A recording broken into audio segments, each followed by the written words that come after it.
भूतिया ब्रिज। मीना अपने परिवार के साथ जारूडीह नाम के छोटे से गांव में रहती थी। गांव में 12वीं तक ही पढ़ाई की सुविधा होने के कारण मीना बड़ी उदास थी। शाम को खेत से लौटकर श्यामल मीना से कहता है, मेरी लाडो रानी को क्या हुआ? इतनी उदास क्यों है? मेरे रिजल्ट आ गए हैं बाबा, 80% नंबर आए हैं मेरे। ये तो खुशी की बात है बेटी। पर मुझे आगे पढ़ना है बाबा, और गांव में तो आगे पढ़ाई की सुविधा ही नहीं है।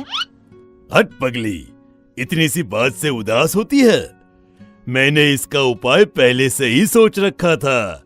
मेरी मीना शहर जाएगी और वहाँ अपनी पढ़ाई पूरी करेगी। मीना और श्यामल उसी शाम गांव के पास के बस अड्डे पर जाते हैं। धीरे धीरे शाम अपना आंचल बिछा रही थी। जरा सी रोशनी में शाम टिकट काउंटर पर टिकट लेने जाता है। भाई, शहर जाने का एक टिकट तो देना। आपको शहर जाना है? अरे नहीं नहीं नहीं भाई, मुझे नहीं, मेरी बेटी को।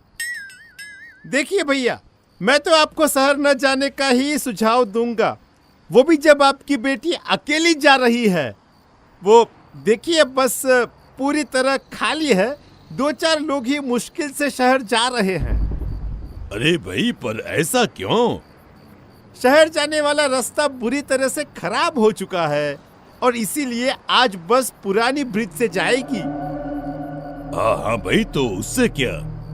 आपको नहीं पता? अरे भाई, वो ब्रिज भूतिया है। आप ये क्या बातें कर रहे हैं अंकल? ऐसा कुछ नहीं होता। बिना कुछ सोचे समझे टिकट लेकर मीना बस में चढ़ जाती है। धीरे धीरे बस शुरू होती है, पर अचानक ही मौसम खराब होने लग जाता है।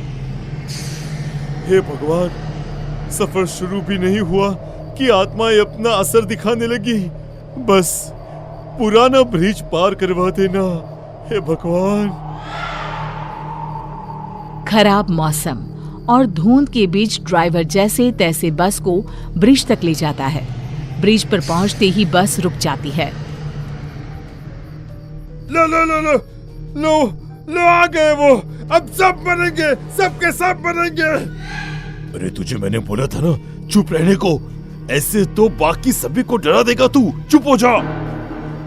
तभी सभी को बच्चों के हंसने की आवाजें आती हैं। माँ देखो ना, शिकार, भूख लगी है। माँ वो देखो।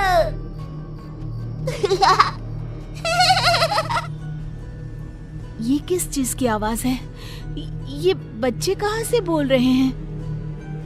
वो आ गई, वो आ गई। पारो अपने बच्चों के साथ आ गई। मैंने कहा था ना, पर कोई मेरी बात सुनता कहा था मैंने। बस अपने आप जोरों से हिलने लग जाता है, मानो कोई ताकत उसे हिला रही हो।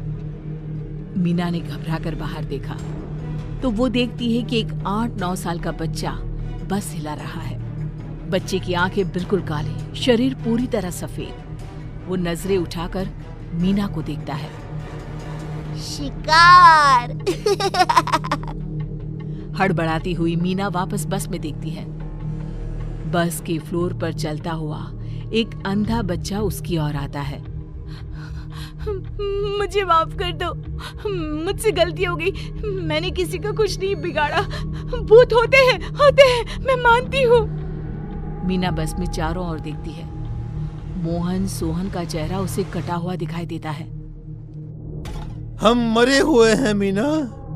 इस बस में तुम्हारे और ड्राइवर के अलावा सब मरे हुए हैं। हम इन बच्चों और उनकी माँ के शिकार हुए थे। भाग जाओ मीना, ड्राइवर भैया, भाग जाइए।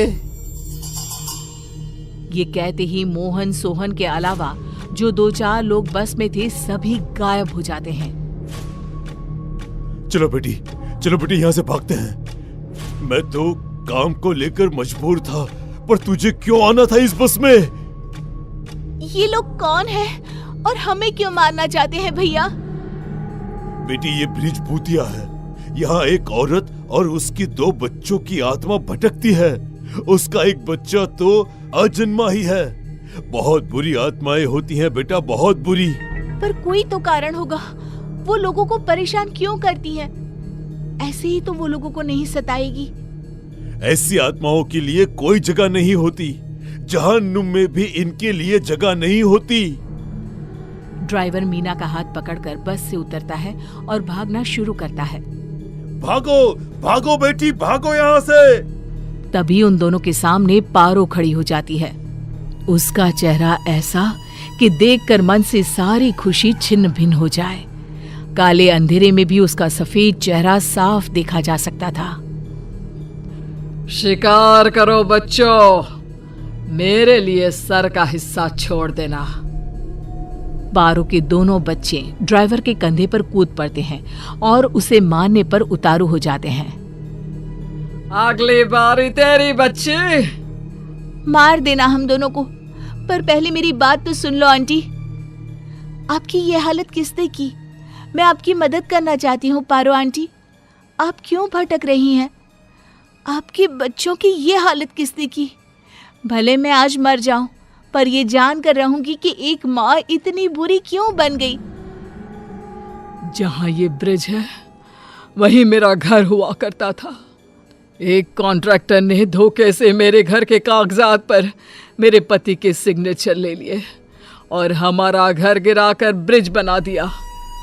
कुछ दिनों में मेरे पति की भी मौत हो गई। घर के साथ साथ घर चढ़ाने वाला भी चला गया। गर्भवती हालत में मैं ब्रिज के किनारे ही अपने बड़े बेटे के साथ रहने लगी। फिर एक दिन एक गाड़ी की चपेट में आकर मेरी मौत हो गई। उसके बाद से मैंने कभी किसी गाड़ी को यहाँ से जाने नहीं दिया। अब होगा इंसाफ उस कॉन्ट्रैक्टर का, उसे जेल और आपकी आत्मा को शांति। बहुत हुआ इस मौत का खेल। शायद आज ये बस इस ब्रिज पर आपको आजाद करने ही आई है। इसके बाद मीना गांव वापस लौटकर सारी बातें अपने पापा को बताती है और ड्राइवर श्यामल और मीना कॉन्ट्रैक्टर के काले कारनामों का पता लगाते हैं और न्यूज़पेपर में छपवा देते हैं। पारो के साथ साथ उस ब्रिज में मरे हर इंसान की आत्मा की शांति करवाई जाती है और ब्रिज हमेशा के लिए आत्माओं से आज़ाद हो जाता है।